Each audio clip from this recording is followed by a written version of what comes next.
جی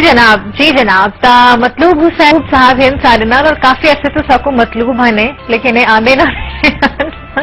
پہلے بھی سارے پروگرام میں چاہیں انہوں کو سوال جڑا ہے شدوائے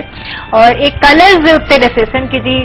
رنگیں دے ذریعے تمہاری زندگی دے اتنے کیا اثرات، تمہارا کیا مزاج، تمہاری کیا عادات، تمہاری لائکنگ، تمہاری ڈس لائکنگ، یہ ساری چیزیں تے سوال کرے سو تا مطلب صاحب السلام علیکم، کیا حال ہے؟ ٹھیک ہے بھی خیریت نال سب ٹھیک ٹھاک؟ اچھا جی ساکو دسے سو کہ رنگیں دا جڑے رنگ ہیں ساری زندگی ساری ماحول ساری صحت دے اوتے کیویں ایک گہرا تعلق ہے، کیویں اثر پاؤندے کلرز، کیویں ساری زندگی نال ساری ذات نال ساری ایون لائف سٹائل نال کیویں مطلب انہاں دا ایک انفلوئنس ہوندے، اے دسے سو۔ تو اس کی ابتدا علامہ اقبال کے ایک شعر سے کرتے ہیں۔ جی ضرور۔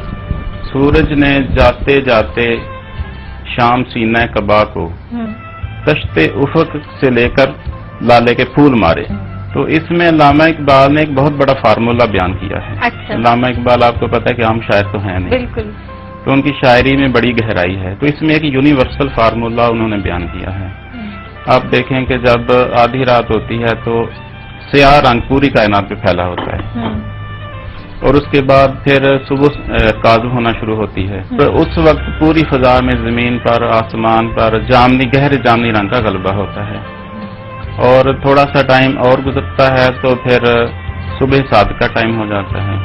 صبح صادق کے ٹائم آپ دیکھیں تو گہری نیلے رنگ کی روشنیاں زیادہ ہوتی ہیں، اور تھوڑا سا سورج اور بلند ہوتا ہے تو وہی روشنی جو نیلے رنگ کی ہوتی ہے وہ سرخ رنگ میں تبدیل ہونا شروع ہو جاتی ہے، اور سرخ رنگ جو ہے وہ پھر زرد رنگ میں تبدیل ہوتا ہے، اور زرد رنگ جو ہے وہ نارنجی رنگ میں، سورج طلوع ہوتا ہے اس ٹائم زرد رنگ اور نارنجی رنگ یہ مکس ہو کے ایک نیا رنگ بنتا ہے، اور پھر سورج جب تھوڑا سا بلند ہوتا ہے تو پھر سفیدی کی طرف مائل ہونا شروع ہو جاتا ہے، پھر پوری کائنات پہ پوری زمین پہ سفید رنگ کا غلبہ ہو جاتا ہے۔ تو اسی طرح جب سورج ڈھلنا شروع ہوتا ہے تو یہ پراسر ریورس ہو جاتا ہے۔ اچھا، جیسے اب سفید روشنی ہے تو سفید سے پھر تھوڑی سی زرد ہوگی، سورج تھوڑا سا نیچے آئے گا تو پھر زرد سے نارنجی ہو جائے گی، اور جب سورج غروب ہونے لگے گا تو وہ سرخ ہو جائے گی، اور سرخ کے بعد پھر وہی تھوڑی سی نیلاہٹ ہوگی، نیلا رنگ جو ہے وہ جامنی میں کنورٹ ہوگا اور جامنی سیاہ میں بدل جائے گا۔ تو علامہ اقبال اس میں یہ فارمولہ بیان کیا ہے۔ تو اب اس میں بڑی گہرائی ہے کہ آپ دنیا میں ہر چیز رنگوں سے بنی ہوئی ہے، تو اب آپ دیکھیں کہ جب پوری فضا میں رنگ چھا جاتے ہیں تو اس سے ہمارے نفسیات پہ کیا اثرات ہوتے ہیں، جانوروں پہ کیا ہوتے ہیں، پودوں پہ کیا ہوتے ہیں، اور ہمارا انر ہے اس میں بھی رنگوں سے تبدیلیاں واقع ہوتی ہیں۔ اچھا، رنگیں دے نام تبدیلیاں تو مطلوب صاحب جو رنگیں دے ذریعے بیماری کا بھی علاج کریں؟ جی بالکل، رنگوں کے ذریعے ہر اس بیماری کا علاج کیا جا سکتا ہے جو ابتدائی آفرینش سے لے کر اب تک انسان کے اندر موجود ہیں۔ اچھا، ماہرین یہ بتاتے ہیں کہ لاکھوں یا ہزاروں بیماریاں نہیں ہوتی، عموماً 200 امراض ہوتے ہیں، اور ٹائم گزرنے کے ساتھ ساتھ ان میں سے کچھ امراض متروک ہو جاتے ہیں اور کچھ نئے آ جاتے ہیں، لیکن بعض ماہرین کہتے ہیں کہ امراض وہی ہوتے ہیں لیکن زمانے کے حساب سے ان کے نام سامنے نئے نئے آتے ہیں۔ تو رنگوں کے ذریعے جو ہر بیماری جو پیدا ہوتی ہے رنگوں کی کمی یا بیشی سے پیدا ہوتی ہے، تو اگر رنگوں کی کمی یا بیشی کو پورا کر دیا جائے تو ہر قسم کی بیماری کا علاج ہو جاتا ہے۔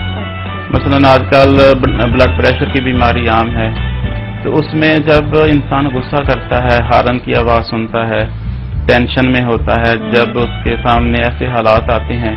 کہ اس کا ٹیمپرامنٹ لوز ہونا شروع ہوتا ہے، تو اس کا مطلب یہ ہوتا ہے کہ سرخ رنگ کی زیادہ لہریں ہو رہی ہیں اس کے اندر، تو اب اس کو سبز رنگ کا ماحول چاہیے، سبز رنگ کا ماحول چاہیے، نیلا ماحول، آسمانی ماحول۔ اچھا، تو اس طریقے سے بلڈ پریشر کا مرض ٹھیک ہو سکتا ہے۔ بخار ہے، بخار میں بھی سرخ لہریں زیادہ ہو جاتی ہیں۔ نظر کی کمزوری؟ میری نظر خود بچپن سے کمزور تھی، اچھا، اور جب میں 6ٹھی کلاس میں تھا تو ایک تحریر لکھی ہوئی تھی، تو میرے والد صاحب نے کہا کہ یہ نظر آ رہی ہے تمہیں؟ میں نے کہا کہ مجھے تو نہیں نظر آ رہی، تو کہنے لگے مجھے تو نظر آ رہی ہے، تو کہتے ہیں کہ آپ کی نظر کمزور ہے۔ تو اسی ٹائم مجھے ڈاکٹر کے پاس لے گئے، وہاں چیک اپ ہوا تو میری 2.0